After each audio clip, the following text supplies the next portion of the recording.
Michael Angelo एक बहुत बहुत प्रसिद्ध मूर्तिकार हुए। उनकी कृतियां विश्व प्रसिद्ध हैं। मैडोना की और बहुत चित्रकार भी वो अद्भुत रहे हैं। वेटिकन में उनके बनाए हुए चित्र रहे हैं। तो उनसे किसी ने कहा कि आप इतने महान चित्रकार हैं, आप इतने महान मूर्तिकार हैं, आपकी महिमा का रहस्य क्या है?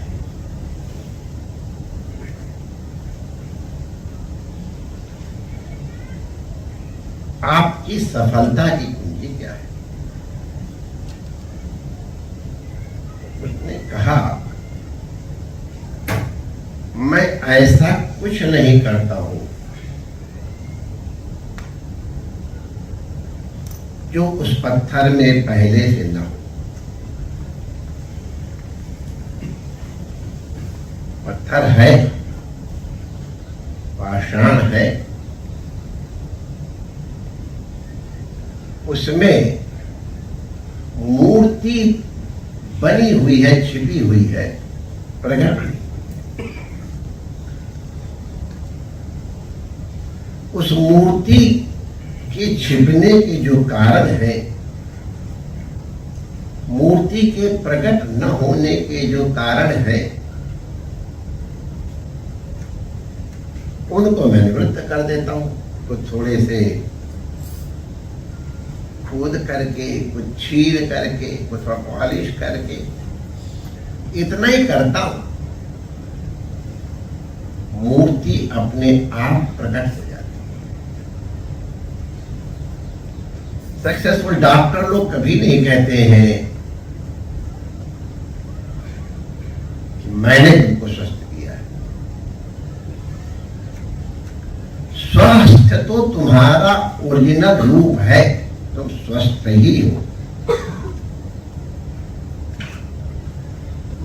तुम्हारे ऊपर कुछ किसी तरह के आवरण या दोष इत्यादि आ गए हैं,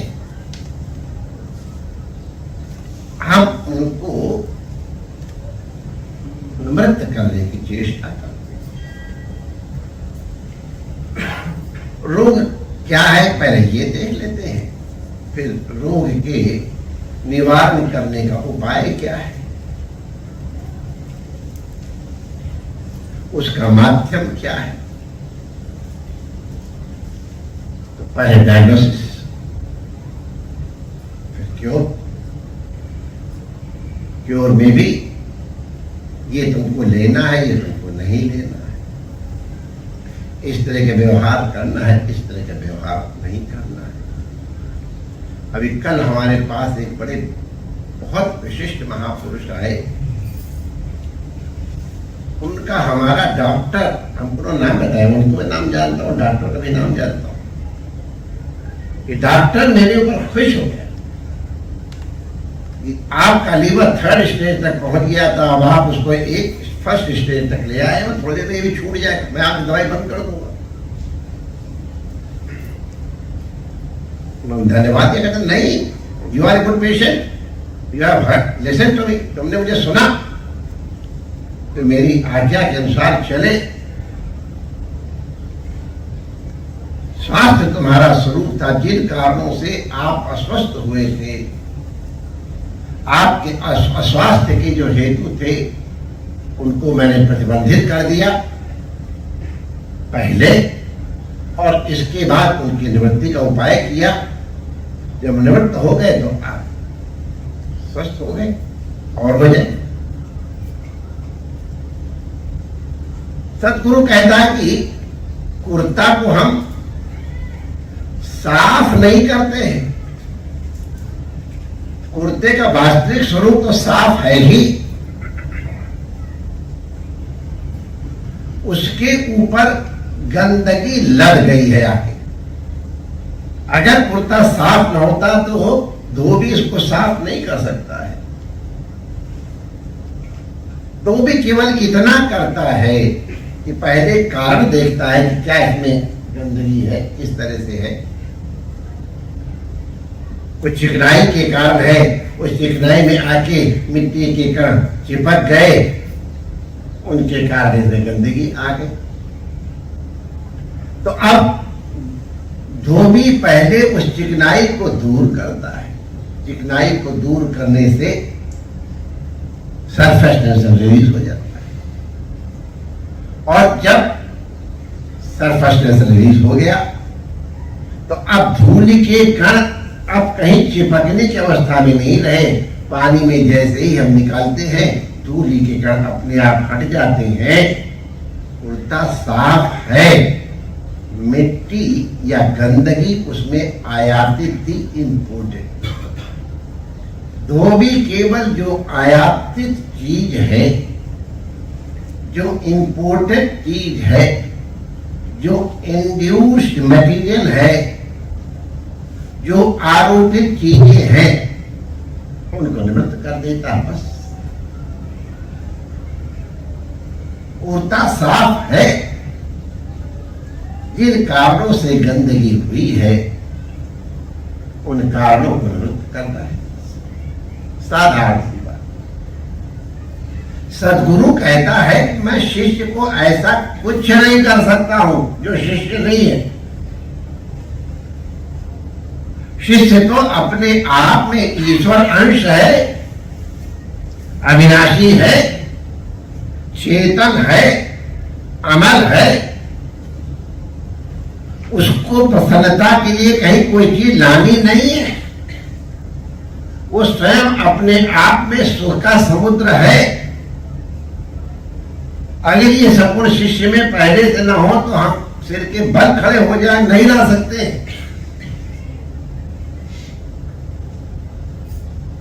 शिष्य में ये गुण है, लेकिन ये गुण आवृत है, ढके हैं, प्रकट नहीं है। सदगुरु उनको देख करके, समझ करके, अब कपड़ा अगर वूलन है तो उसकी सफाई का रास्ता दूसरा है, रेशमी कपड़ा है तो उसकी सफाई का रास्ता दूसरा है, कॉटन है उसकी सफाई का मार्ग अलग है, और उसमें अगर मार्किन है उसकी सफाई का मार्ग अलग है।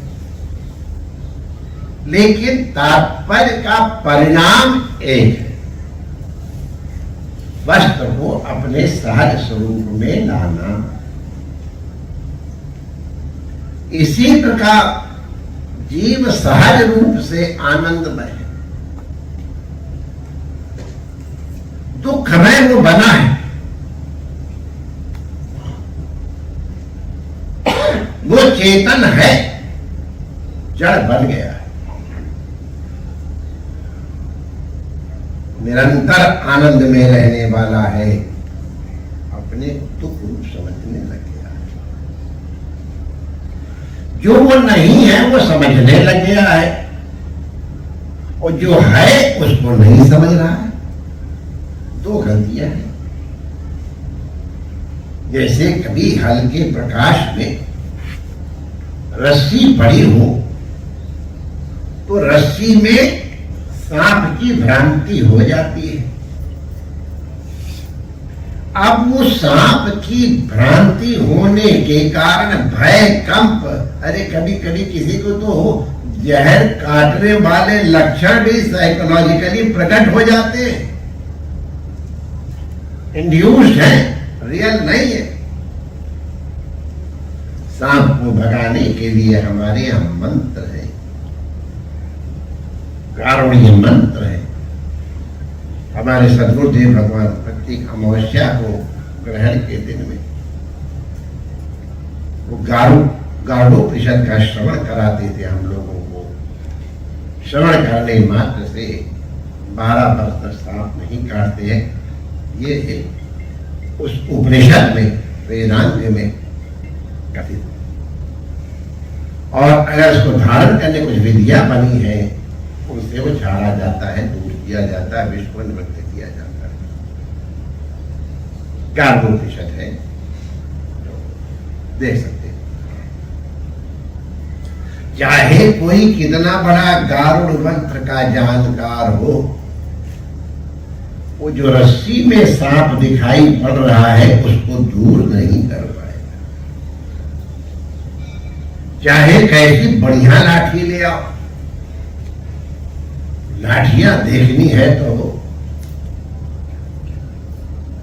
कंस के मेला में हमारे चतुर्वेदियों की लाठी देखना,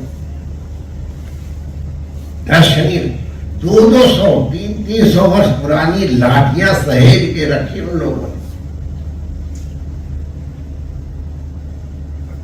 कैसी बढ़िया उनकी व्याख्या, तो मैं बात बढ़िया लाठियां संग्रह करके 200-250 साल हमको बताएगा, 2-2-2.5 साल के हमारे लठ धरे।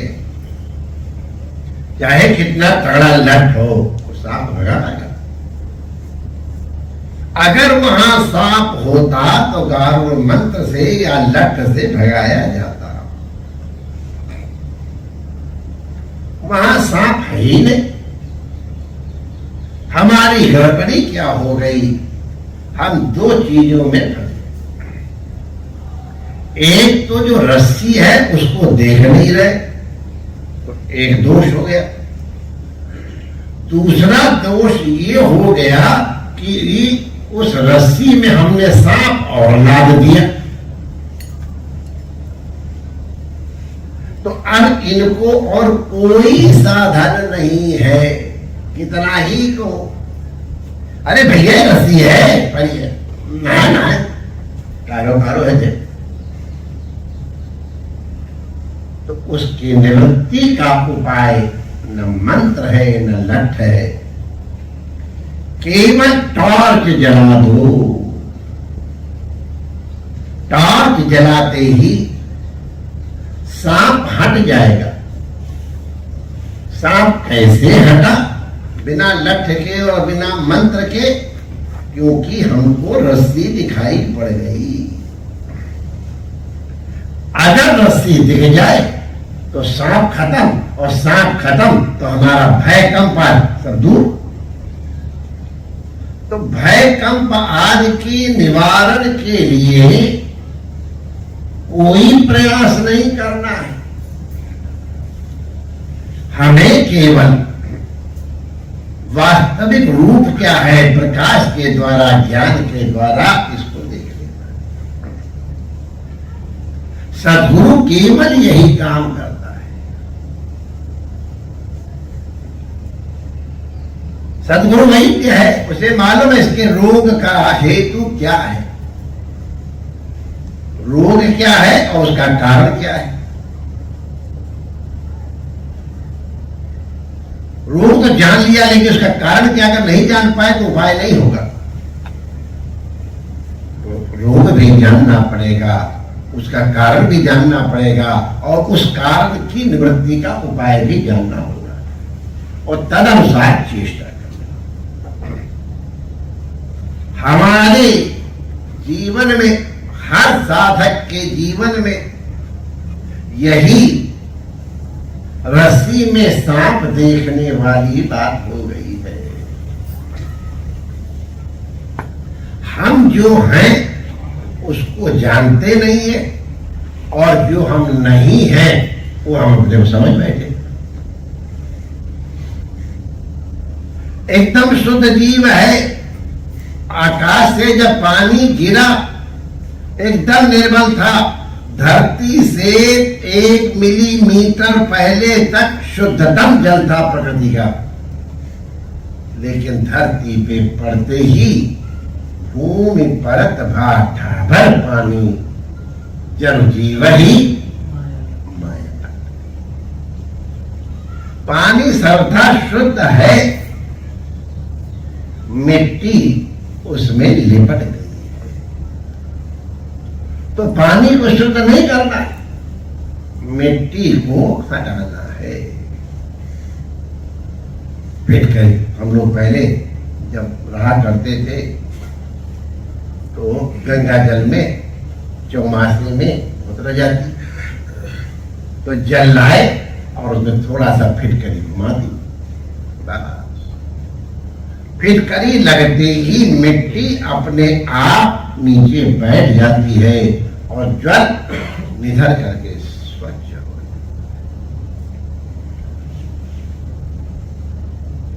जल गंदा नहीं है, जल तो स्वरूप से पवित्र है। गंदगी उसमें माया के कारण आई है। क्या माया है? तो तुलसीदास जी ने बड़े सरल ढंग से कह दिया,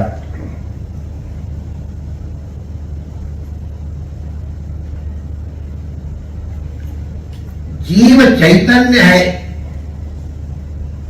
और संसार जड़ है।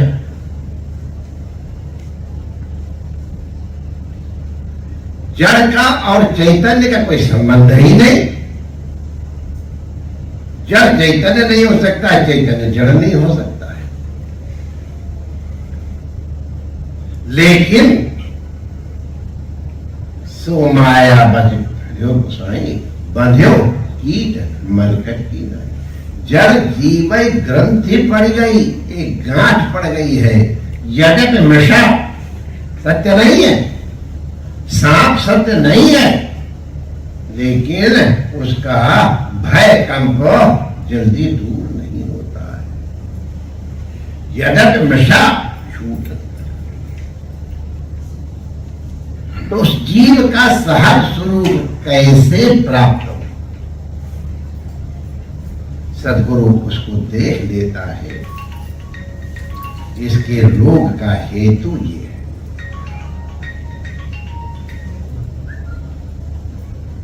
उस रोग की निवृत्ति का उपाय कर देता है।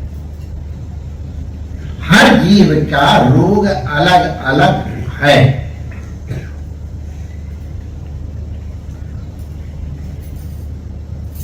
लेकिन मूल एक है। जो जड़ है वो चैतन्य नहीं है, जो चैतन्य है वो जड़ नहीं। जो चैतन्य है कभी परिच्छिन्न नहीं हो सकता है, जड़ कभी व्यापक नहीं हो सकता है। परिच्छिन्न माने छोटा, व्यापक माने बड़ा। तो चैतन्य कभी परिच्छिन्न नहीं है, जीव कभी परिच्छिन्न नहीं है, और संसार कभी व्यापक नहीं है, चैतन्य नहीं है, सुख दुख का हेतु नहीं है। लेकिन उसको भ्रांति हो गई है। जो हम नहीं है वो समझ गए, जो हम हैं वो नहीं समझ पा रहे। हमने अपने आप को धन के साथ जोड़ लिया। अब धन आप नहीं है, जीव धन नहीं है, धन जीव नहीं है, लेकिन हम अपने को धनवान मानने लग गए,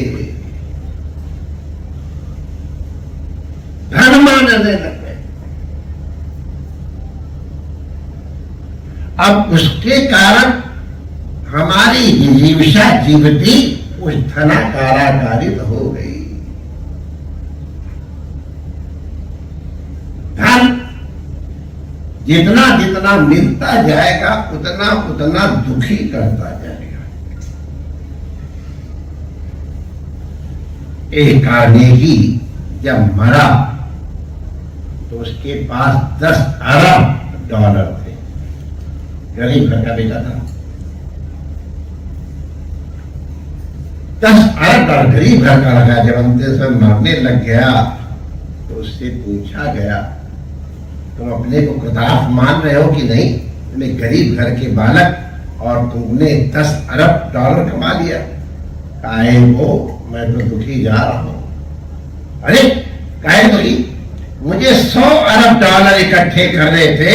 100 डॉलर इकट्ठे, 100 अरब डॉलर नहीं इकट्ठे हो पाए। मैं 90 अरब डॉलर से गरीब मर रहा हूं। आप हंसी ये नहीं, स्थिति यही है। किसी किसी का अपने पद के साथ अभिनिवेश हो जाता है, मैं ये हूं। हम लोग जब बचपन में कहानियां सुना करते थे, तो एक राजा है, उसके प्राण कई तोते में बस रहे। राजा या जो परेशान करने वाला है वो डाइन या इस तरह की है, तो उसको तुम कितना मारो काटो, मरे के कटेगा नहीं, क्योंकि उसके प्राण उस तोते में बस रहे। उस तोते को मार दोगे तो वो मर जाए। तो वो तोता और कुछ नहीं, यही है। अब आपको समझ में आया, उस समय नहीं जानते थे। किसी राजनीतिज्ञ का और उसकी कुर्सी के साथ इतना अभिनिवेश हो जाता है, इतना अपने को वो कुर्सी ही समझने लगता है। अब उसको तो कुछ भी करते कोई फर्क नहीं, कुर्सी अगर पक्की है तो ठीक, और अगर कुर्सी गई,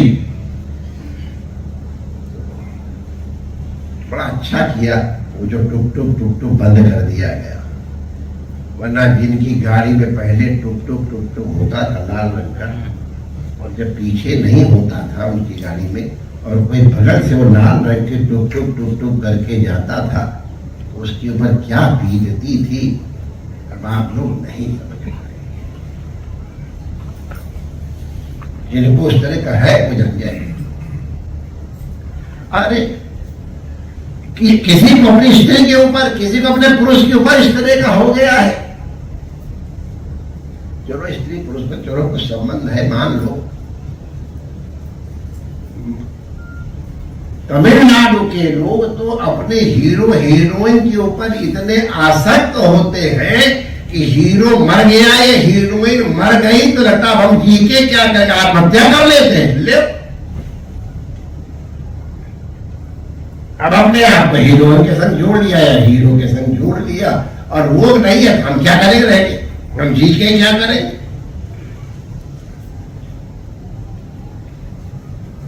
तो हमने अपने आप को कुर्सी बना दिया, हमने अपने आप को धन बना दिया, हमने अपने आप को एक्ट्रेस बना ली, या हमने अपने आप को एक्टर बना, या इसी तरह की बहुत सी चीजें। कोई लोग अपने विद्वान समझ बैठे, और विद्वान समझ गए, और अगर उनको उस तरह का आदर न मिले, हमारे यहाँ का जिन्हें पंडित बैठे उसे पूछो क्या हालत होती है। कुछ लोगों के पद किया हमारा गौरव, हम गए तो हमको इस तरह का व्यवहार मिलना चाहिए, नहीं मिला हम दुखी हो गए। अरे क्या फर्क पड़ गया, लेकिन नहीं, हम आए तो हमारे संग इस तरह का व्यवहार होना चाहिए, नहीं मिला हम दुखी हो गए। अरे अच्छे भले सुखी थे, अपने को ये समझ गए हम ये हैं, और नहीं मिला तो दुखी हुए। अब बताओ, कई बार हमने आपको उदाहरण सुनाया, मकान जल रहा है तो हम जले मर रहे हैं, बेटा मेरा क्या रहा तो बिक गया है, 1 सेकंड के अंदर सुखी हो गए, और तब तक जाकर देखा उन्होंने आगे नहीं सर आप साइन रह गए थे इसलिए रजिस्ट्री नहीं हुई है। मकान का जलना, अपने आप का जलना हमने मान लिया, उसका जीना अपना, तेरे बिना भी क्या जी। तो ये अतस्मिन तत्व, ये वो ग्रीस है जिसमें ये सब चीजें चिपक रही, ये अज्ञान है जो हम अपने स्वरूप को समझ नहीं पा रहे। हमको ये ज्ञान हो जाए, हम अपने को परिच्छिन्न न माने, या तो हम जो व्यापक उसके साथ अपने को एक मान ले, और या अपने आप को व्यापक मान ले, मतलब एक ही है। हम अपने को कर्ता धर्ता भर्ता अमुक अमुक इत्यादि इत्यादि मान बैठे हैं, हमने अपने आप को छोटा बना दिया है। हमारे लॉजिक में आता है किसी वस्तु में जितने विशेषण लगाते चले जाओगे वो उतना ही छोटा होता जाए। मनुष्य विशेषण लगा दिया तो अब पशु, पक्षी, जलचर, नभचर इन सब से हम कट गए, छोटे हो। मनुष्य में भी हमने अपने आप को भारतीय कह दिया, अयम भारतीय। अब आप अमेरिकन नहीं रहे, आप रशियन नहीं रहे, आप मनुष्य नहीं रहे, आप भारतीय हो गए और छोटा। इसलिए तरह से उत्तर प्रदेशी है, उत्तर प्रदेशी में हम अमुक जिले के हैं। अरे हम लोग जब खेल खेलते थे ना स्कूल में, तो जब क्लास 6 में हमको यहाँ तक याद, क्लास 6, 7 के बाद तो फिर चांस तक आया, तो 6A का और 6B का जब आपस में मैच होता था तो 6A हमारा अपोनेंट और 6B हमारे जो साथी हमारे। और जब क्लास 6 का क्लास 8 के साथ हो रहा है तो A हमारा, हम उसके अब 8 वाले हमारे अपोनेंट। हमने वो हटा दी परिच्छिन्नता। Primary school versus high school, अब 6 से लेके 8 तक के सारे हम मित्र हो गए। हमारे कॉलेज वर्सेस दूसरे कॉलेज का, तो अब हमारे जो हमसे विरुद्ध थे उनसे हम एक हो गए। हम अपने को बड़ा बनाते चले जा रहे हैं। जब अमुक यूनिवर्सिटी में हम पढ़ते थे, अमुक यूनिवर्सिटी वर्सेस अमुक यूनिवर्सिटी जब कंपटीशन होता था तो वही कल तक जो हमारे कंपटीटर थे वो हमारे सहयोगी हुए, हम हो गए। उनकी जीत हमारी जीत, हमारी हार उनकी हार। आप कौन कर? यूपी वर्सेस बंगाल हो जाए, फिर देखो। इसी प्रकार इंडिया वर्सेस पाकिस्तान हो जाए, ले क्या तमाशा होता है। अरे कई लोग उसमें भी हमने देखा है कि लोग सुसाइड कर लेते, अरे हमारी टीम मर गए, लिटरली मर गए, इतने आदमी साथ हो। और एक बार हुआ था, इंडिया और पाकिस्तान शुरू से ही एक दूसरे के उस तरह के हैं, मित्र हैं। एक बार इंडिया पाकिस्तान की एक टीम वर्सेस होल वर्ल्ड एक हॉकी का मैच हुआ था। तो अब जब होल वर्ल्ड के साथ हॉकी मैच हुआ तो पाकिस्तान और इंडियन ने आपस में जुड़ करके टीम बनाई, वो एक हो गए, वी आर टीम, और फिर उन्हें पूरे वर्ल्ड के साथ वो अपोनेंट हो गए। अब इसी तरह से अगर कहीं वर्ल्ड वर्सेस मास हुए तो वर्ल्ड के जितने सब एक हो जाएंगे। इस ब्रह्मांड वर्सेस उस ब्रह्मांड का हुए तो सारे ब्रह्मांड के जीव हो जाएंगे। इसके मतलब विरोध जो है हमारा औपचारिक है, लादा हुआ, माना हुआ है। हम बस कहे अब एक गैलेक्सी वर्सेस दूसरी गैलेक्सी हो जाए तब देखो, तो आप अपने को छोटा बनाते चले जा रहे हैं और आप अपने आप को व्यापक बनाते जा रहे हैं। जितना जितना आप व्यापक होते जाएंगे आपका सुख उतना उतना व्यापक होता चला जाएगा। जितना जितना आप अपने को परिच्छिन्न करते जाएंगे आपका सुख उतना ही परिच्छिन्न होता चला जाएगा। सद्गुरु तुम्हारी इस परिच्छिन्नता का निवारण करना चाहता है। तुम्हारी जो अतस्मिन तक बुद्धि है इसको निवृत्त करना चाहता है। और जैसे ही तुम्हारा निवृत्त गुरु किनारे हो जाए, ठीक वो है।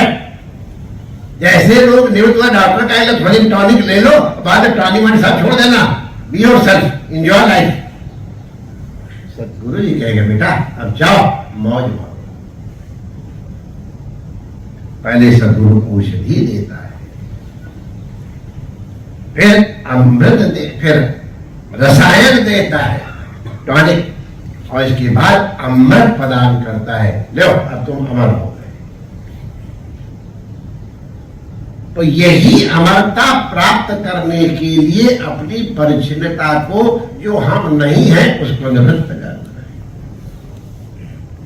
सद्गुरु वही करता है।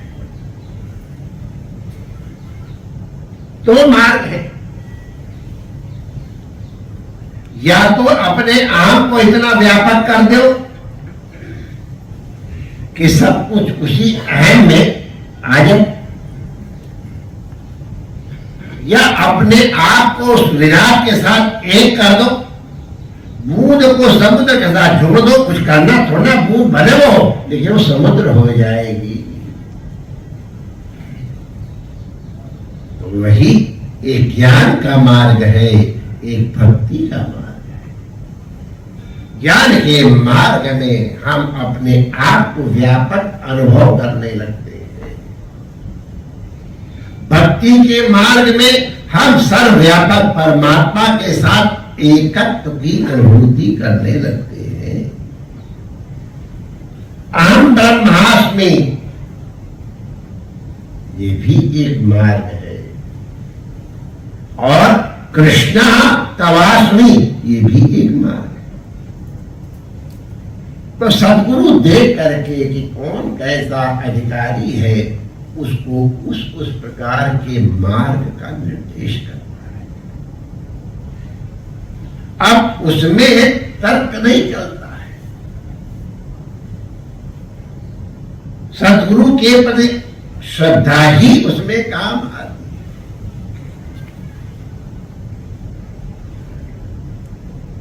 हमारे आयुर्वेद में कभी कभी कोई दवाई मलाई के साथ दी जाती है, कभी कभी शहद के साथ दी जाती है, और कभी कभी चिरायते के साथ दी जाती है। चिरायता तो आजकल कहाँ कोई जाता, बड़ा कड़वा होता है, रात को पी ले तो सवेरे तक वो बड़ी दिव्य औषधि है चिरायता। वैसे इसके डिजीजेस के लिए या और चीजों के लिए, तो किसी को अदरक के रस के साथ, किसी को क्वाथ के साथ, किसी को पुदीना के रस के साथ, किसी को नींबू के रस के साथ, ये उसका वो उसके ऊपर है। एक बार आप इसको हंसी मत देखना होता है। एक जगह एक जने गए थे डिलीवरी के लिए, अब वहां एक जने पीछे आए थे, उनकी डिलीवरी पहले हो गई, और जो पहले लेके अपनी वाइफ को आए तो नहीं हुई, तो उसका था सर आपके बालक हुआ है, तो बोला इसका पहले क्या गया, मैं पहले आया हूं, पहले मेरे होना चाहिए। बेचारी नर्स क्या करे, या वो डॉक्टर नहीं क्या करे, लिटरली मैं पहले आया था, उसकी डिलीवरी पहले आपने क्यों करा था? अरे भाई जिसका जितना मैच्योर हो गया है, गर्भ उतनी ही जल्दी प्रसव होगा। न जाने किस किस जन्म के हमारे संस्कार हैं, सत संस्कार भी है, असत संस्कार भी। उन संस्कारों के अनुरूप नाना प्रकार की साधनाएं विहित हो। ये नहीं सोचे कि इनको तो दिया है मलाई के साथ दवाई, और हमको दे रहे हैं अदरक के रस के साथ। किसी को 40 दिन की डोज दी जाती है, और किसी को कहा जाता है 15 दिन में तुम ठीक हो जाओगे, और किसी का तुम ये ले लो, अभी तुम्हारी एलर्जी खत्म होती, शाम तक तुम्हारी खुजली खत्म, ले इनको तो शाम तक ही ठीक कर दिया, और हमको 40 दिन खाओ।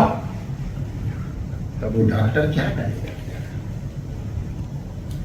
कहेगा तुमको इलाज करा, नहीं तो करा दो, वरना हमारे पास पेशेंट बहुत है, तुमको डॉक्टर बहुत है। अटूट श्रद्धा, डॉक्टर के ऊपर अटूट श्रद्धा, जो वो कहे उसमें अपनी बुद्धि न लगे। यस, कोई क्लैरिफिकेशन चाहिए हमसे। कई लोग पूछ रहे थे, महाराज आपके आंख में आंसू आ रहे थे, पानी आपने डॉक्टर साहब पूछा नहीं क्यों आ रहा है? मैंने कहा दिमाग खराब है। हमारे डॉक्टर ने देख दिया कि इनकी आंख में आंसू आ रहे हैं, वो हमारा बहुत प्यारा है, डॉक्टर डार्लिंग है, उसने दवाई दे दी। अब डॉक्टर चिंता करता है, हम अपने सिर में बोझा ला दे, क्या हुआ कैसे हुआ? डॉक्टर जाए, डॉक्टर काम होगा, ये दवाई डालो, 3 बार ये डालना है और 2 बार ये डालना है। हमारे पास है, आज चल रही, आप लोग देखा होगा वीडियो।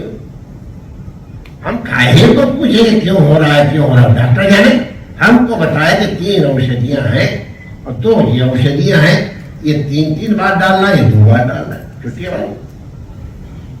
हमको क्यों होने से भगवान बुद्ध ने कहा इनको अनर्थक प्रश्न नहीं करना है। तुम्हारे पिछ बुझा हुआ तीर लग गया है। इसने तीर मारा, क्यों मारा? कौन सा पॉइजन इसमें लगा है, किस एंगल से मारा, उसका लक्ष्य क्या था? जब तक ये नहीं जानेंगे तब तक हम क्या करेंगे? इतने देर में तो जय श्री कृष्ण हो जाएंगे। भगवान बुद्ध कहते हैं तुम अपना ये छोड़ो, पहले तीर निकाल करके अपना उपचार करके स्वस्थ हो जाओ, फिर तुम्हारी मर्जी हो तो जरूरत हो तो जानना, और नहीं तो छोड़ो। डॉक्टर का कर्तव्य तो डॉक्टर को करने दो ना, इंजीनियर कर्तव्य इंजीनियर करने दो ना, और हमारे भंडारी का जो कर्तव्य हो जाने, चाहे कितना बड़ा डॉक्टर हुए दुनिया भर का, लेकिन अगर अपनी पत्नी का सेवक नहीं है और मैंने किसी सीखा नहीं है तो कितनी हींग पड़ेगी क्या बता पाएगा? बहुत बड़ा डॉक्टर है, लाइन लगा दे दिया है, अपने सब्जेक्ट का वो मास्टर है, दूसरे का सब्जेक्ट का वो मास्टर है। ये सब बातें क्यों बताई जा रही है भाई? हर व्यक्ति के लिए उपचार अलग अलग है। लक्ष्य है स्वस्थ होना। गुरु वैद्य है तो, और कुम्हार है तो, और स्कल्पचरर है तो अपना कर्तव्य वो कर रहा है। तुम जो हो उसको प्रकट कर देगा, जो तुम नहीं हो उसको निवृत्त कर देगा। तो इसके लिए भक्ति का मार्ग भी है, यही कृष्णा तवास्मि, और ज्ञान का मार्ग भी है, अहम ब्रह्मास्मि। परिणाम दोनों का एक है माइंड। वासुदेव सर्वम इति, ये भी वहीं पहुंच जाता है जहां सर्वम खमिदम ब्रह्म ये पहुंच जाता है। अहम ब्रह्मास्मि का भी परिणाम वही है, और कृष्णा तवास्मि इसका भी परिणाम वही है। साधनाएं अलग अलग है, परिणाम ठीक है। कई लोग क्या भाई सबको यही करना है, यही दवाई है, इसी मार्ग से चलना है, तो हमारे नहीं तो नहीं। हमारे यहाँ ऋषियों ने ऐसा कुछ नहीं कहा है। हमारे ऋषियों ने कहा तुम चिंता क्यों करो, हम नाना साइज के कोट तैयार है। कोट या वो ये पहनते हैं क्या ऐसे करके, वो है गाउन, गाउन जो सलवार के बाद अंदर सो क्या बोलते हैं, कुर्ता। हाँ, अलग अलग प्रकार के कुर्ता है। अब टुनटुन के लिए कुर्ता अलग बनेगा और उनका नाम नहीं लेगा, ठीक नहीं लेगा, उनके लिए कुर्ते साइज अलग। इसी तरह से किसी के लिए इतना बड़े कपड़े का टुकड़ा चाहिए कोट बनाने के लिए। हमारे डॉक्टर साहब कहते थे कि हमके लिए देना है तो आपको इतना देना पड़ेगा, क्योंकि मेरे पेट की भी गोलाई थोड़ी विशेष है और तो लेकिन अलग कोड बन जाता है। हमारे ऋषियों ने हर व्यक्ति के लिए अलग अलग कोड रेडी करके रखे हैं, और अगर नहीं कोई साइज फिट हो रही है तो दे सदगुरु तैयार है कपड़े को तुम्हारे अनुसार काट करके तुमको पहना देगा, सजा। हर व्यक्ति की साइज अलग है, हर व्यक्ति की शेप अलग है। अब कोई 6 फुट 10 इंच का है और एक 4 फुट 10 इंच का है। अब एक ही कोट दोनों को या कुर्ता कैसे फिट हो जाए? ऋषियों ने हमारे इसीलिए अलग अलग प्रकार के कोट तैयार कर, नहीं है अलग से पर्सनलाइज्ड ड्रेसेस भी बनती, साधनाएं, उपचार इसी तरह। अनंत जन्मों के संस्कार है, उन संस्कारों के कारण अंतःकरण की स्थिति अलग अलग प्रकार की है। अब उसके कारण है सबका सब जड़ और चैतन्य के बीच में जो ग्रंथि का पड़ना है, ये संस्कार वशात ही है। न जाने कितने जन्मों से हम शरीर को अपना समझे बैठे हैं, वो एक दिन में थके समझ। कितने जन्मों से हमने मन को अपना मान लिया, कितने जन्मों से बुद्धि को अपना मान लिया। तो जिसका जहां पर अभिनिवेश है, जहां पर उसका मोह है कि मैं शरीर हूं, उसका रोग अलग, उसके लिए भौतिक देवता। किसी ने सोच रहे मैं मन हूं, तो उसके लिए योग मार्ग आ जाएगा, अंदर जा करके इलाज हो। और किसी ने अपने को बुद्धि मान लिया, तो मैं बुद्धि निवेश है, उसके लिए अलग मार्ग। तात्पर्य उसके रोग की निवृत्ति के लिए है। करुणा वरुणालय सद्गुरु देव भगवान हमारे कल्याण के लिए, हमारे संस्कारों इत्यादि के अनुरूप मार्ग का निदर्शन करो। मार्ग भले भिन्न भिन्न है, परिणाम किसी भी प्रकार से तुम अपने को जड़ मत मानो, किसी तरह तुम अपने को चैतन्य अनुभव करो। जिस दिन तुम चैतन्य अनुभव करोगे, तुम संसार के साथ एकत्व को भूल जाओगे। तो वो मर गई तो हम मर गए, वो हार गया तो हम हार गए, मेरा धन चला गया तो हम मर गए, हमारा पद चला गया तो हम मर गए। अरे किसी किसी को अगर ठीक से चेयर ना दो तो लियो। मान्या तो कई लोग बड़ी हंसी करते हैं, मैं उनका बैठा हूं, अच्छा दो कुर्सी बैठ गई सर, मेरे पास 3 भी जरूर पड़े, क्या तो हम अपने आप को जो माने बैठे हैं निवृत्त करना है, और जो हम हैं और नहीं समाज पर उसको प्राप्त करना है। विश्वास करो, सद्गुरु करना वर्णालय तुम्हारी इसी अज्ञान की, या हमारे संस्कृत भाषा में कहें अतस्मिन तद बुद्धि की। अतस्मिन माने हम जो नहीं हैं उसको वो मान बैठे हैं। हम हैं तो रसी और अपने को साफ मान रहे हैं। हम हैं तो चेतन अमर साज सुख राशि, लेकिन हम अपने सुखी दुखी मानने लग गए हैं, क्योंकि हमने घर को, पत्नी को, पति को, बच्चों को, अरे यार पद उससे क्या लेना देना है। और उसमें जो सहयोगी है वो हमारे मित्र, और जो उसमें बाधा है वो हमारे शत्रु। वो क्रिएट शत्रु वाले मित्र हम दिखाते हैं। क्लास 6A और 6B में कंपटीटर किसने बनाया? हमने बनाया। और 6 to 8 और 9 to 10 इनमें कंपटीटर किसने बनाया? इस कंपटीटर को दूर करने के लिए हम विश्व के हैं। हम विश्व के कहे में, हम तो ब्रह्मांड में, जिनकी रोम रोम प्रति लागई कोटि कोटि ब्रह्मांड, हम वो हैं। उनके साथ जुड़ जाओ तो फिर परिचिनता दूर हो जाएगी। जितना जितना तुम अपने में विशेषण लगाओगे, उतने उतने संकुचित होते जाओगे। जितने जितने अपने विशेषणों से निवृत्त होते जाओगे उतने उतने तुम व्यापक और सुखी होते जाओगे। सद्गुरुदेव भगवान यही एक प्रकाश का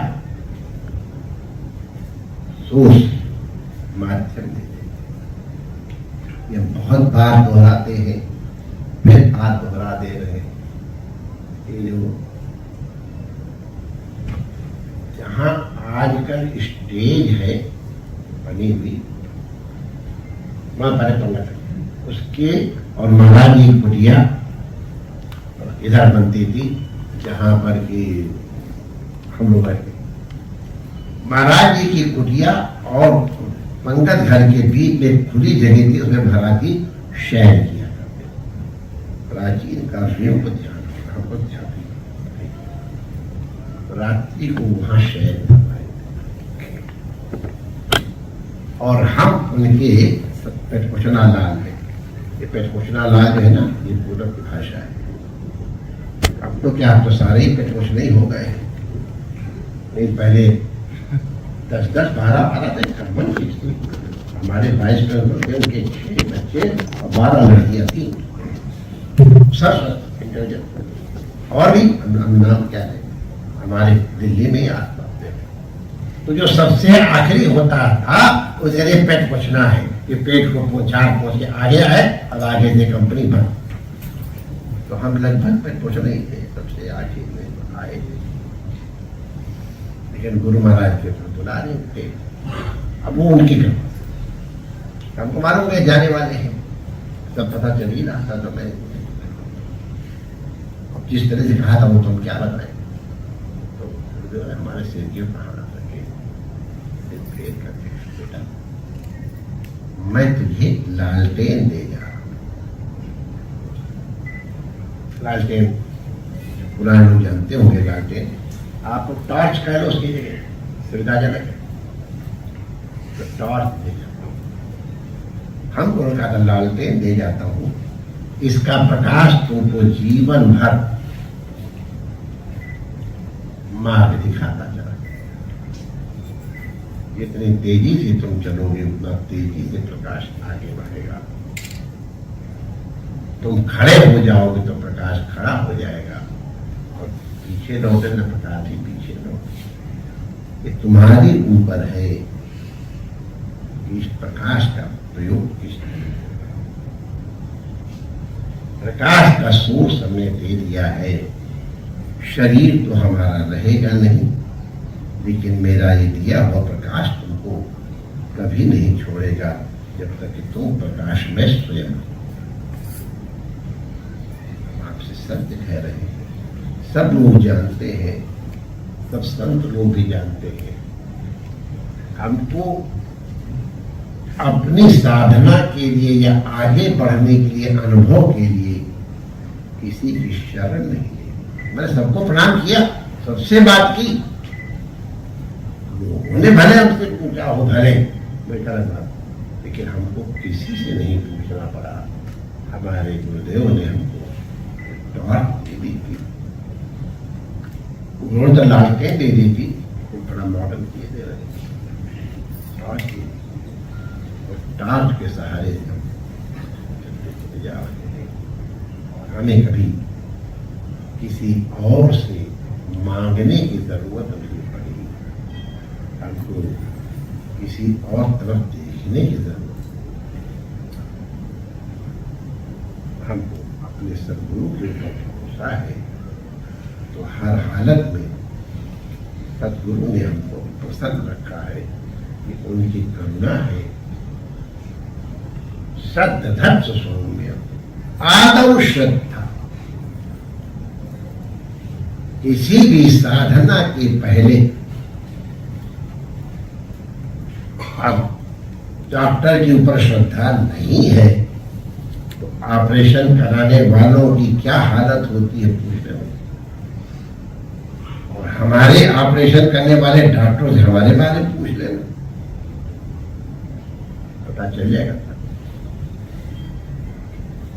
डॉक्टर पहले तुमको ठीक कर दो, तब मैं तुमसे तुम्हारे पर श्रद्धा करूंगा। डॉक्टर कहां से कर देगा भाई, श्रद्धा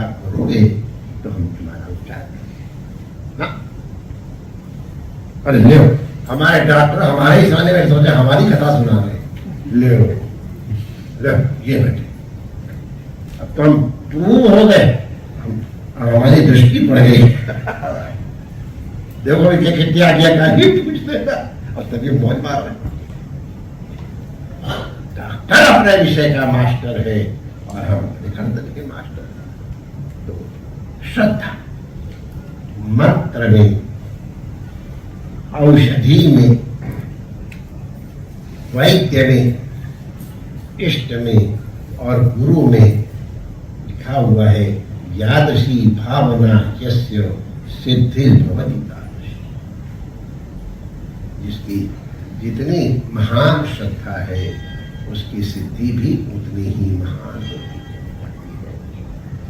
आज उस श्रद्धा को अर्पण क्या करेंगे हम? सदगुरु को अर्पण उसको किया जाता है जिसको चाहिए। बड़ा बढ़िया श्लोक है, भगवान मैं तुमको क्या दूं? बड़ा बढ़िया श्लोक, रत्नाकरस्तव ग्रहम और गृहिणी च पद्मा किम देयमस्ति भवते जगदीश्वराय। भगवान रत्नाकर तो आपका घर है, अब रत्नाकर चाहे समुद्र मान लो चाहे हिमालय मान लो, एक ही बात। और लक्ष्मी च पद्मा, गृहिणी च पद्मा, तुम्हारी आज्ञाकारिणी निरंतर चरण दबाने वाली पत्नी लक्ष्मी है, जिसकी एक कृपा कटाक्ष प्राप्त करने के लिए दुनिया तरसती है, वो तुम्हारे रात दिन चढ़ दबाती है। और तुम जगदीश्वर हो, सारे संसार में जो कुछ है सब कुछ तुम्हारा ही तो है। अब मान लो तुम भगवान को कुछ अर्पण करते हो और अपना अहंकार करते हो कि ठाकुर जी के लिए हमने इतने लाख रुपए का मुकुट बनवा दिया, इतने लाख रुपए का मंदिर बनवा दिया। अरे कहां दिलाए हो? सब कुछ उसी का है, पत्थर उसका, सोना चांदी जो भी नाटक सब उनका है। जगदीश्वरा, जगदीश्वरा माने जगता ईश्वरा, संसार का ईश्वर। तो जो सारे संसार का मालिक है और उसको तुम क्या दोगे? कोई कमी हो तो वही तो की जाए, किम दे वस्तु। तो भक्त अपने वो एक कहने का ढंग है, तो भक्त कहता मेरा मन ले लो, माने मेरा मन तुम्हें लग जाए, तो मेरा मन तुम्हें ना लग जाए, तुम मेरा मन ले लो। तो भक्त एक बड़े अच्छे ढंग से कहता है राधा जी तुम्हारा हृदय चुरा ले गई, ये वो गा रहे हैं, राधा जी तेरा मन चुरा ले गई, अब तेरे मन नहीं है। तो ऐसा करो, अब तुम मेरा मन ले लो, यही मेरे पास एक एक्स्ट्रा चीज है जो तुम्हारे पास नहीं है, मेरे पास है, ये मन तुम ले लो, तुम भी धन्य हो जाओगे, हम भी धन्य हो जाएंगे। मैंने भगवान में मन हमारा लग जाए, इसको इस ढंग से कहा।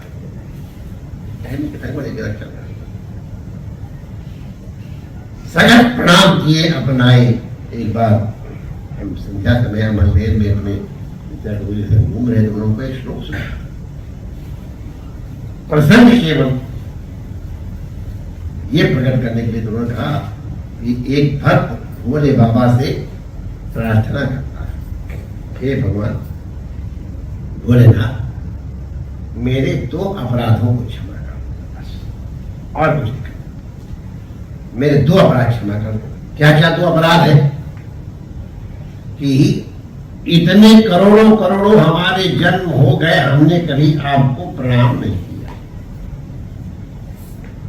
अगर प्रणाम किया होता तो मुक्त हो गए होते। हमारे यहाँ पे संस्कृत विद्वान लोग बैठे हैं, बड़े खुश होंगे कि इस ये दिखाई पड़ रहा है, इसलिए ये है, धुआं दिखाई पड़ रहा है। मैं बंद कर देता हूँ, चिंता न करो, मैं समझ गया। जरा सी हमारे वो जब वो हमारे महात्मा जब कोई ऐसे टोपी ठीक करने लग जाए या घड़ी देखने लग जाए तो महात्मा उल्लू है जो बोलता रहता, चुप हो जाना चाहिए। थोड़ी घंटी बच जाए तो हमको चुप हो जाना चाहिए, इशारा कर दिया गया कि है ना की तरफ, तो मैं भी है ना की तरफ। तो वो श्लोक बता करके बता कि मैंने हे तुम्हारे अगर धुआं दिखाई पड़ रहा है इसका मतलब एक महाअग्नि है, अगर अग्नि नहीं होती धुआं नहीं होता। इसको अविनाभाव कहते हैं। यादवाद नहीं रहेगा और याद करने जरूरी नहीं। मतलब ये समझ लो, अगर धुआं है अग्नि जरूर, तो हमारा जन्म हुआ है, इसका मतलब है हमने आपको कभी प्रणाम नहीं किया है। क्यों? भगवान आपको प्रणाम करते आदमी तुरंत मुक्त हो जाता है। और अब मैं आपको प्रणाम कर रहा हूं, नमन सद्या मुक्ता, मैं अब मुक्त हो गया हूं, तो आगे फिर शरीर नहीं रहेगा। तो ना तो इसके पहले प्रणाम किया है और ना आगे प्रणाम करूंगा कि मेरे 2 अपराधों को आप एक भोलेनाथ क्षमा कर दो। तात्पर्य भक्त का कहने का यही है कि एक बार भगवान को प्रणाम कर ले,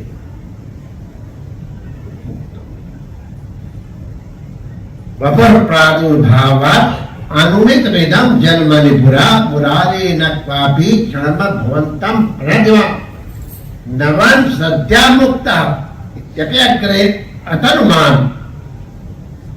इस पर तदेश क्षन्तव्यम तदिदमित्राधत्वेन, मेरे 2 अपराध क्षमा करो कि मैंने पहले प्रणाम किया है और अब प्रणाम कर लिया तो मुक्त हो गए, तब क्या प्रणाम करेंगे?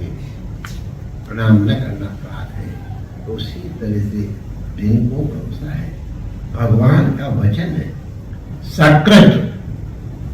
सकृत माने ओनली वन, सकृत माने नॉट ट्वाइस, ये ज्यादा नॉट मोर देन वन, नहीं कहेंगे 2 नहीं। सकृत एव प्रपन्ना तवास्मि दिया। एक बार सकृत, एक बार प्रपन्नाय, हर तरह से सबकी ममता त्याग बटोरी। ऐसा जो है सकृत प्रपन्न भगवान की शरणागत होके कह दे कृष्णा तवास्मि, तो सकृत प्रणाम किए अपनाए। अवयम सर्वभूतेभ्यो ददामि तत्त्वम्। इसी तरह उस व्यापक के साथ एक हो जाओ, चाहे अपने को व्यापक कर लो या व्यापक के साथ जुड़ जाओ। सद्गुरु का उपदेश इतना मात्र है कि तुम्हारी परिच्छिन्नता समाप्त हो जाए, तस्मिन् तद्बुद्धि समाप्त हो जाए, जड़ और चेतन के एकत्व की अनुभूति समाप्त हो जाए, तो आनंद तो आपका स्वरूप ही है। भिन्न भिन्न प्रकार के अंतःकरण के अनुरूप भिन्न भिन्न प्रकार की साधनाएं बताई जाती है। जैसे एक ही दाक्षर का हर अधिकारी अलग अलग अर्थ निकालता है, उसी प्रकार सद्गुरु के दिए हुए मार्ग और मंत्र का तात्पर्य हर चीज के लिए अलग अलग होता है। आज के दिन हम उन करुणा वर्णालय सद्गुरुदेव भगवान का वंदन करते हैं, उस गुरु परंपरा का वंदन करते हैं। इस परंपरा से हमको गुरु का चरण प्राप्त हुआ। हमारे गुरुदेव, उनके गुरुदेव, परम गुरुदेव, उनके भी गुरुदेव परमेश्वर गुरुदेव, अंत में नारायण तक परंपरा जाती है। तो संपूर्ण परंपरा को हम वंदन करते हैं, जो अंधकार का निवारण करके प्रकाश देते हैं। ऐसे सद्गुरुदेव भगवान को प्रणाम करना अधिकारिता की प्राप्ति के लिए, साधना की सफलता के लिए और साधना की सफलता के बाद कृतज्ञता की निवृत्ति के लिए सद्गुरु वंदनीय होता है। विशेष करके गुरु पूर्णिमा के दिन विशेष स्थिति होती है। आज हम अपनी गुरु परंपरा का वंदन कर रहे हैं।